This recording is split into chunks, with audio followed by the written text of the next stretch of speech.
再講奧巴馬咧喺04年為佢黨友克里競選總統嘅時候助選嘅，佢開口第8個字 crossroads， 佢話 crossroads of the nation。注意 crossroads 呢個字咧，十字路口，既然係兩條路搭埋咧，就一定係眾數嘅。香港好多大學生咧就會誤會啦，以為 a crossroad 有 s 嘅 a crossroads。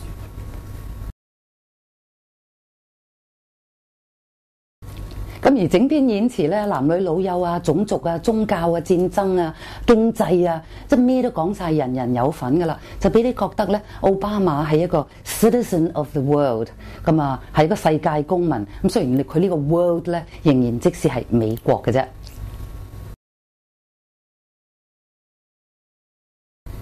咁整個演講咧就佢冇話胡亂亢奮噶啦。You can say there's plenty of subtlety about that performance. Subtlety 含蓄，中間個 B 係唔讀嘅，唔係 subtlety 嚇，係 subtlety。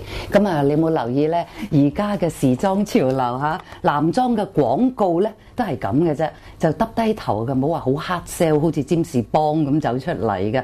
咁你睇下而家英國嘅Economist 經濟學人係咪啊？